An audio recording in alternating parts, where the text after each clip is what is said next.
Awak nan lasu mga kawan lonan rusuh apa salawa yeah mangawa. Awak nan lasu mga kawan lonan rusuh apa salawa yeah mangawa. Assalamualaikum warahmatullahi wabarakatuh. Salam damai untuk semua kawan-kawan dan juga saudara-saudara saya yang ada di Bukit Tinggi dan sekitarnya, juga terutama yang ada di Sumatera Barat. Hari ini saya ingin mengulik atau membahas atau menceritakan tentang perjalanan dari lagu Mangawa yang sempat viral ya. Di masyarakat Kota Bukit Tinggi, terutama di saat-saat pilkada kemarin. Jadi saya ingin ulas sampai tuntas apa sih lagu Mangawa ini. Alright. Jadi lagu Mangawa ini saya ciptakan dulu di tahun 2022 ya, tapi bulannya saya lupa. Nah di situ saya mulai record tahun 2022 juga di bulan-bulan Oktober lah kalau nggak salah, bersama seorang kawan yang namanya Del. Dialah yang bikin musiknya sampai selesai gitu. Semua instrumen dia yang bikin. Di studio kita berdua, dan kita rilis di acara Pedati tahun 2022 juga. Waktu itu sekalian kita membuat acara anniversary untuk 20 tahun saya berkarya di Bukit Tinggi ya. Jadi memang fenomenal sekali waktu itu. Kawan yang bikin ini sampai mungkin merupakan karya dia yang terakhir ya, karena di tahun 2023 beliau meninggalkan kita semua mendadak sekali waktu itu, sampai saya juga shock karena pertemanan ini udah lama sama dia nih. Dari 2005 kita bikin musik terus sama beliau. Tapi akhirnya di tahun 2023 beliau meninggal.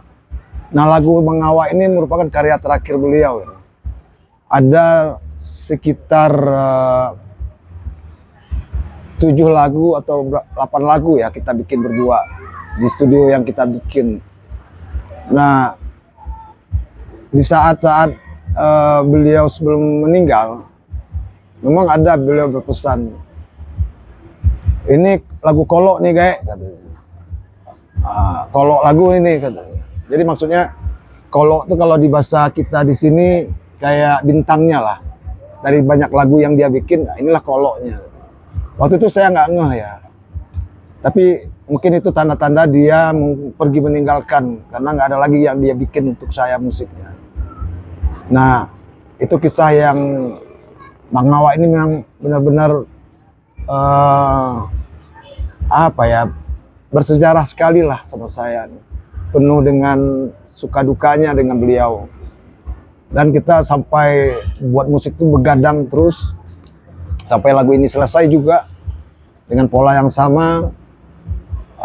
Akhirnya waktu tahun 2022 itu ada bagus juga sambutan dari masyarakat, terutama masyarakat yang dari komunitas ya. Waktu itu memang sempat booming di antara kita komunitas, maksud komunitas di sini seperti komunitas Vespa, motor atau mobil. Nah, hanya seputaran masyarakat yang kenal sama saya aja lah waktu itu. Di tahun inilah, di tahun 2024 inilah yang puncaknya sebenarnya, boomingnya lagi lagunya ini. Gitu. Karena sempat flat dari 2003 itu dia flat aja. Tapi di tahun 2024 Nah, di akhir 2024 inilah saya rasakan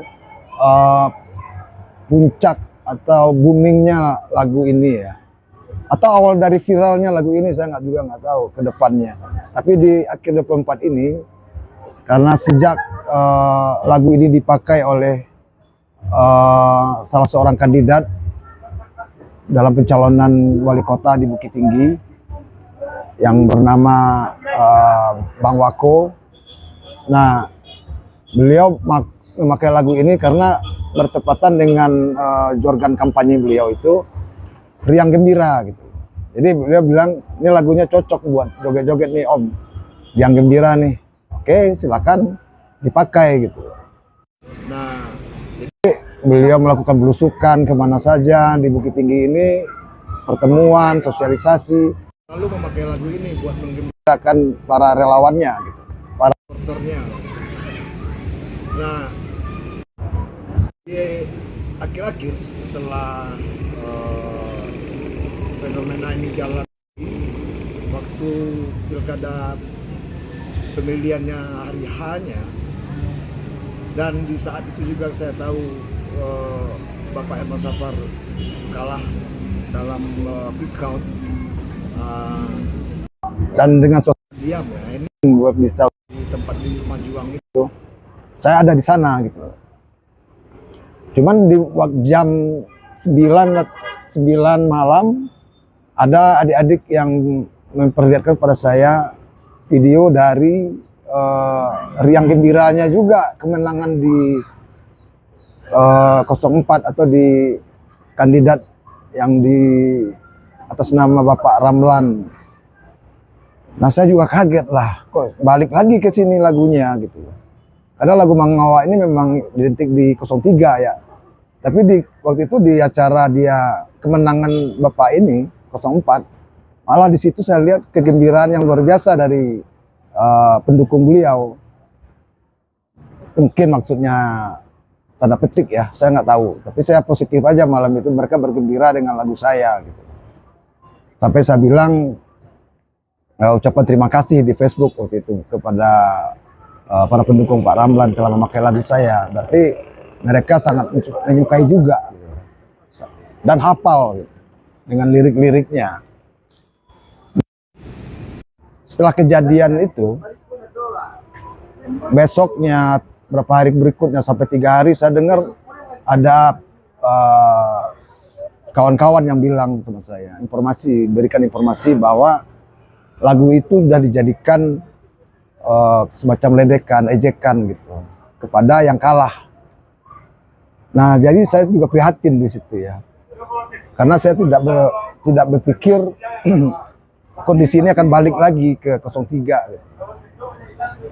Dengan lagu yang sama mereka, cuman bedanya kayak semacam seperti ya apa ya, memanas-manasi, mencime segala macam. Saya juga karena di sekitaran itu saya lihat ada semacam gesekan ya, kegaduhan lah gitu. Jadi saya inisiatif aja malam hari keempatnya saya bilang saya bikin konfirmasi di TikTok dan saya bicarakan, karena tidak ada maksud dari lagu ini menjadikan lagu ini jadi provokasi gitu. Murni ini sebenarnya karya seni yang awalnya karya seni tapi dibawa ke arah politik. Nah, dijadilah di situ bentrok semacam pertentangan di situ. Maka timbul kegaduhan. Nah, saya ingin berusaha untuk mendamaikan ya, karena pilkada kita adalah usai dan masyarakat kembali kepada kehidupan masing-masing. Tidak usah lagi saling gontok-gontokan atau euforia dengan kemenangan. Karena bagaimanapun Bukit Tinggi tetap aja seperti ini. Kita masyarakat tetap aja bekerja, cari hidup masing-masing gitu. Dan kita tetap bertetangga gitu. Karena selama pilkada ini pasti kita terpisah ya. Ada yang pro ini, ada yang pro sebelah sana. Tapi untuk mencairkan suasana lagi, nah mungkin belum, waktu itu masih euforianya tinggi sekali ya. Sampai ada yang bilang malas keluar rumah karena terasa diledekin terus. Nah, saya berpikir lebih baik lah kita hentikan dulu lah pertentangan di antara kedua kubu. Maka saya bikin konfirmasi hari itu di TikTok. Dan alhamdulillah sambutannya juga bagus, walaupun pro kontra, dan saya bisa menerimanya gitu. Alasan-alasan kawan-kawan kenapa pro, kenapa dia kontra sama saya. Karena saya terlibat langsung membuat lagu ini. Tapi kembali, lagu ini bukan untuk kampanye waktu itu, bukan untuk politik asalnya, bukan. Cuma kebawa dia ke arah sana. Jadi secara politik kita udah selesai, kita kembali kepada karya ya di tengah masyarakat. Semoga lagu Mangawa ini bisa mendamaikan kedua kubu gitu. Karena termasuk saya sama-sama senang menyanyikan lagu ini.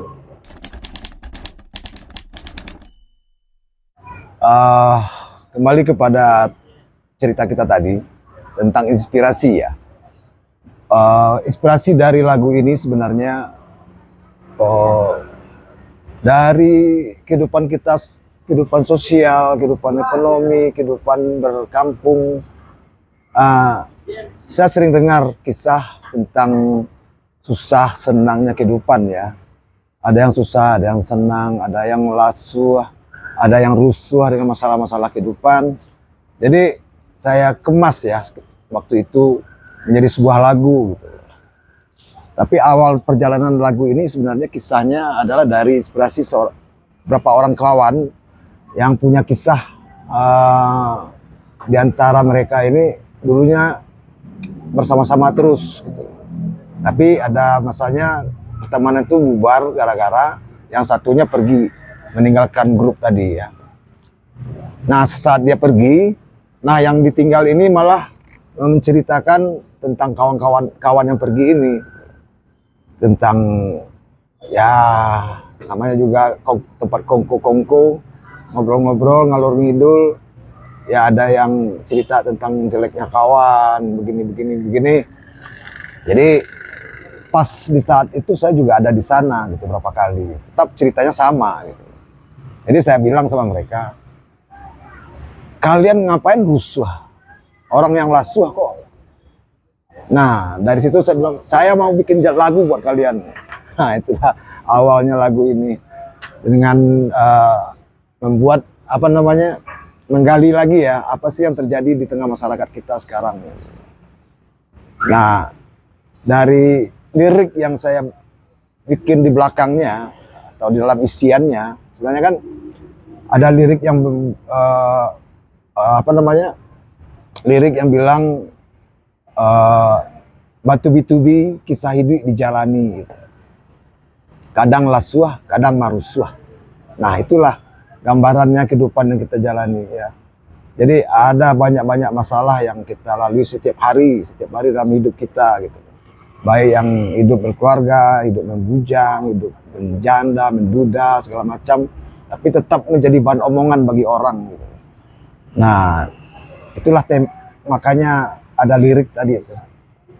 Nah, dilanjutkan dengan dicubo belum kayak orang-orang gitu. Ya tetap dia berusaha membuat dirinya jadi orang baik segala macam. Nah tapi tetap aja yang cerita tentang jelek bagus itu selalu diceritain, selalu dibahas di tengah masyarakat tentang seseorang, tentang sekelompok. Nah itu dia. Jadi makanya saya bilang di situ, udahlah, awak nang lasuh mangalo kawan yang rusuh, mangalo orang yang peduli kita sama rusuhnya orang gitu. Kita jalan terus, kita semangat terus. Nah, itulah arti sebenarnya dari lagu Mangawa.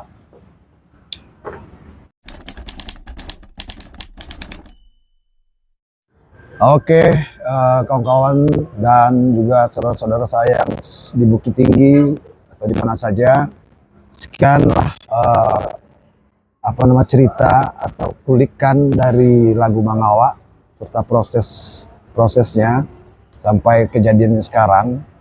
Nah, di sini terakhir saya hanya berpesan, kalau saya yang salah saya minta maaf dan batin. Dan ini hanyalah sebatas karya. Semoga kita ke depannya bisa bersalaman lagi, berjabat tangan lagi, bisa bergalak-galak lagi di kampung kita sendiri, tidak ada kepihakan atau tidak ada perbedaan lagi, karena kita sama-sama satu jiwa, satu kota. Semoga ke depan Bukit Tinggi semakin jaya, dan siapapun yang memimpinnya kita perserahkan kepada beliau untuk membuat Bukit Tinggi ini menjadi semakin hebat lagi atau semakin gemilang lagi. Dan saya minta kepada kawan-kawan untuk membagikan video ini. Silahkan di share, di subscribe, juga di like. Oke, salam gagak to all, dan saya tutup. Assalamualaikum warahmatullahi wabarakatuh.